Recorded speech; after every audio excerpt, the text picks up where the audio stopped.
क्या आपको लगता है कभी कि ईश्वर भी कभी भूल कर सकते हैं? जब भी आपस में दोस्तों के साथ कुछ चर्चाएं होने लगती हैं तो उसमें ये जिक्र आता है कि भगवान ने ये भूल की, वो भूल की। कभी जब ऐसी माताओं को या बहनों को मिलने का मौका मिलता है कि वो ब्यूटी पार्लर चलाती है, तो सेमिनारों के बाद ऐसी माताओं से मुलाकात होने के बाद वो सब ये बताती है कि हम सर ये कोशिश करते हैं कि भगवान ने जो भूल की है तो हम उस सुधारने का मौका लेते हैं। दोस्तों, एक इंजीनियर से मुलाकात हुई थी। उन्होंने बताया था कि कभी कभी लोग सोचते हैं कि पूरे नैसर्गिक तरीके से रहना चाहिए। तो एक इंजीनियर ने ये बात बताई कि हमें हमारी जीवन शैली को बदलकर पूरी ऑर्गेनिक बना देनी चाहिए। अब जब ये बात हुई तो साथ में ही एक आर्किटेक्ट बैठे थे। उन्होंने कहा कि ऑर्गेनिक, पूरी तरह ऑर्गेनिक रहना वो इसलिए नामुमकिन है कि हम वन्य जीव नहीं हैं। वन पूरा का पूरा नैसर्गिक है, और जब बगीचा होता है, उद्यान होता है, उपवन होता है, तो उसे पूरी तरह सज संवार करके तैयार किया जाता है ताकि इंसानों को वहाँ बैठने का, वहाँ मज़ा लेने का, वहाँ कुदरत की या प्रकृति की मौज लेने का एक बड़ा मौका मिले, आनंद मिले। दोस्तों, बात यहाँ पर यह है कि कभी कभी ईश्वर हमारे खून के रिश्तों में जो भूल करते हैं, वो भूल दोस्ती से वही ईश्वर सुधार लेते हैं। बहुत ही बड़ी बात है ये दोस्तों, क्योंकि आप मुझे इस सवाल का जवाब दीजिए कि सारी दुनिया की आबादी कितनी है? यदि 7 अरब से ज़्यादा लोग इस धरातल पर बसते हैं, तो आप मुझे ये दूसरे सवाल का जवाब दीजिए कि आपको पहचानने वाले इस 7 अरब में कितने लोग हैं? और अब ये भी जवाब दीजिए कि जो लोग आपको पहचानते हैं, क्या आप भी उनको सही तरीके से पहचानते हैं? ये तीसरा सवाल है। लेकिन चौथा सवाल सबसे गंभीर है। जब भी आप कुछ दर्द में हैं, हताशा में हैं, दुख में हैं, आप किसको आधी रात के समय फ़ोन कर सकते हैं? दोस्तों, ये बहुत ही बड़ी बात है। अभी अभी फेसबुक पे किसी एक युवान ने अपने पिताजी अस्पताल में है, तो उस अस्पताल में ट्रीटमेंट ले रहे ये फ़ोटो शेयर किया और बताया कि अभी मैं पिताजी की सेवा में बिज़ी हूँ। दोस्तों, बिना उस फोटो को देखे पूरे 4,500 से ज़्यादा दोस्तों की लिस्ट में से बिना सोचे समझे नीचे लाइक आने लगी। कमेंट्स में भी वाव या कॉन्ग्रेचुलेशंस, वो सब बातें जो एक फॉर्मल तौर पर किए जाती है। लेकिन उस 250 से ज़्यादा कमेंट्स में केवल एक दोस्त ने ऐसा लिखा था कि यदि कोई भी तुझे मेरी मदद की सहायता की ज़रूरत है, तुरंत मैं आ सकता हूँ, मुझे केवल एक कॉल कर देना। दोस्तों, उस दिन उस लड़के ने अपना फेसबुक अकाउंट डिलीट कर दिया। इसलिए डिलीट किया कि सारी की सारी जो मित्रों की फौज बताई जाती है ना, आधी रात के समय यदि वो लोग आपको मदद में नहीं आ सकते, या फिर आप अपने लिस्ट में जिस फ्रेंड्स को लेकर के बैठे हैं, यदि आप खुद उनकी सहायता के लिए नहीं जा सकते, तो वो रिश्ता दोस्ती का नहीं कहलाता। दोस्तों, वो केवल रिश्ता रहता है ऊपरी तौर का। इसलिए किसी ने खुलकर बहुत ही अच्छी बात कही है कि दोस्तों से रिश्ता रखा करो जनाब। ये वो हकीम हैं जो अल्फाजों से ही इलाज करते हैं। अभी अभी एक बहुत बड़े और उभरते सितारे की आत्महत्या के समाचार ने सारे के सारे भारत को, युवाओं को झकझोर कर रख दिया है।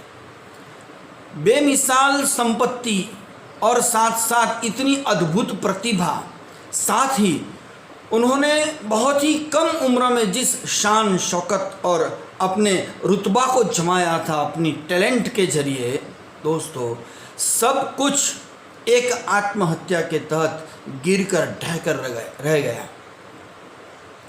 दोस्तों की कमी होगी या क्या सोचते हैं? अल्फाजों की कमी होगी कि जिस अल्फाजों से इलाज किया जा सकता है। दोस्तों, खींचकर उतार देते हैं वे उम्र की हर चादर को, ये कम वक्त दोस्त कभी बूढ़ा नहीं होने देते। दोस्तों, बच्चे वसीयत पूछते हैं, बच्चे वसीयत पूछते हैं। रिश्ते जो एक दूसरों को, लड़कों को लड़कियों को देखने के लिए आते हैं, एक दूसरों को शादी के लिए पसंद किया जाता है, ऐसे अवसर पर रिश्ते हैसियत देखते हैं, लेकिन ये दोस्त ही है जनाब जो आपकी खैरियत पूछते हैं। दोस्तों, आप सोचिए, भगवान कृष्ण परमात्मा थे, परमेश्वर थे, फिर भी जेल में उनका जन्म हुआ, कैद में जन्म हुआ, वहाँ से लेकर 125 साल की उम्र तक उन्होंने जिस प्रकार के दुख झेले थे, बताने के लिए उनके पास अपनी भीतर की जो ज्ञान की गंगा थी, अपनी दिव्यता का जो तेज था, वो बताने के लिए उनके पास भी दोस्तों की कितनी कमी थी। सोचने वाली बात है, 5 पांडव, उद्धव जी, अक्रूर, वो भी आधे, और साथ साथ सुदामा जैसे 5-8 मित्रों से सारी की सारी जिंदगी बसर कर दी उन्होंने। राजनीति में, कुटिल नीति में उन्होंने सारे भारत आर्यावर्त को एक रखने में अपनी जान की बाजी लगाई थी। फिर भी भीतर जो बातें छिप कर एक तरह से धुंध में चली जा रही थी, वो बताने के लिए उनके पास भी मित्रों की कमी थी।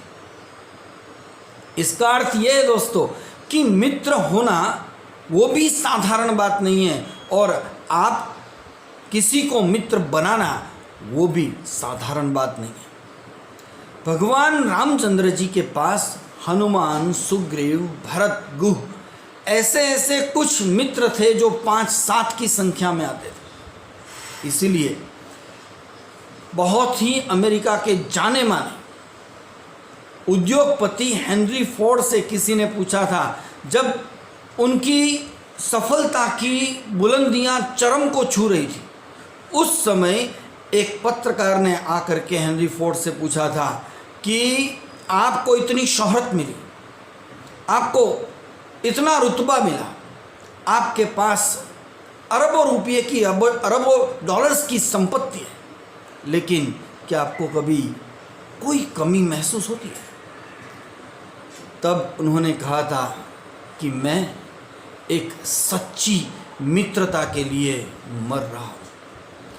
मेरे पास आज एक भी मित्र ऐसा नहीं है जो मेरी जिंदगी की हर रहस्यमयी चीज़ों को मैं जिसके कंधे पर सर रख करके रो सकूं, उसको बता सकूं, मैं अपने जी को हल्का कर सकूं। यदि मुझे दूसरा जन्म मिलेगा तो मैं ईश्वर से यही प्रार्थना करूंगा कि सबसे पहले मुझे अच्छे दोस्त दे। यदि नहीं मिलेगा तो मैं आने वाले समय में मेरे अच्छे दोस्त की खोज के लिए निकलूंगा। दोस्तों, बात केवल यह है कि आपके पास कोई एक ऐसा बंदा होना चाहिए जिसके साथ आप सब कुछ शेयर कर सके, या आप भी अपने व्यक्तित्व को ऐसे संवार कर, निखार कर रखना चाहिए कि आपका दोस्त पूरे विश्वास से, पूरी पारदर्शिता से आपके पास आकर के अपने जीवन की हर परतों को खोल सके, हर परेशानियों को बता सके, चाहे उसका हल आपसे हो न हो। इसीलिए आपको पता होगा कि सूर्य के 12 नाम हमारे शास्त्रों में बताए हैं, उसमें सबसे पहला नाम है ओम मित्राय नमः। सूर्य को मित्र क्यों कहा गया है दोस्तों? इसलिए कहा गया है कि सूर्य के पास एक ऐसी ताकत है, जो दोस्त है उसके पास ऐसी ताकत है, जो उठता है, जो जागता है तो हमें जगा देता है। सूर्य के पास ऐसी ताकत है, जो बीज धरती में पड़े हुए हैं उसको निखारता है, यानी दोस्त ऐसा होना चाहिए जो हमारे भीतर पड़ी हुई हर दैवी संपत्ति को निखार करके हमारे व्यक्तित्व में एक नई आभा को दे सके। सूर्य एक ऐसी ताकत को जन्म देता है जो तेज देता है। अज्ञान, हताशा और निराशा के दौर हर किसी के जीवन में आते हैं। तब यदि किसी ने ये सोच लिया कि मैं निष्फल इंसान हूँ, तो उस समय उसे मित्राय नमः, उस सूर्य की याद भीतर में आनी चाहिए दोस्तों, कि सारे अंधेरे को, बादलों को छांट करके सूर्य की किरण हम तक पहुंच सकती है। इसका मतलब है यदि आप हर उस दुख के अंधेरों को निकाल करके आपके दोस्तों के जीवन में रोशनी भर सके। इसलिए आज केवल चार प्रकार की मित्रता के बारे में आपको एक एक शब्द में बताने का प्रयास करता हूँ। सबसे पहला मित्र है ताली मित्र। बस केवल साथ मिलते हैं, एक दूसरों के साथ ताली बजा करके, मौज मजा करके, कुछ बातें करके निकल जाते हैं। दूसरे थाली मित्र, जिसके वहाँ कुछ पार्टियाँ होती है, जिसके वहाँ आने जाने का व्यवहार होता है, एक साथ सुख में बैठ करके आनंद मौज मनाते हैं और फिर निकल जाते हैं। तीसरे प्रकार का जो मित्र है वो है दिवाली मित्र। बस केवल साल भर में एक बार या तो उसको एक शुभेच्छा की, कांग्रेचुलेशंस की, या फिर अभिनंदन की एक इमेज भेज देने पर ही उसका संबंध पूर्ण होता है। लेकिन दोस्तों, एक जो होता है वो वनमाली मित्र होता है। वनमाली का अर्थ होता है भगवान कृष्ण के समान, सूर्य के समान मित्र, जो अंधेरों में हमारी रोशनी बनता है, या फिर किसी के अंधेरों को छांटने के लिए हम अपनी रोशनी को उसको प्रदान करते हैं। दोस्तों, इस प्रकार की वनवाली प्रकार की दोस्ती की आज विश्व में सबसे ज़्यादा ज़रूरत है, और उस आवश्यकता को पूर्ण करने के लिए हमें अपने व्यक्तित्व को पूरी उदारता से संसार में हाथ फैला करके बांटना पड़ेगा। तब जाकर के हम उपनिषद के उस मंत्रों को सार्थक कर पाएंगे। मित्रस्य चक्षुषा सर्वाणि भूतानि समीक्षामहे। दोस्तों, मित्र की आंखों से इस सारे संसार को देखते हुए कुछ न कुछ छोटे बड़े दर्दों को दूर करने का प्रयास हमेशा करते रहे।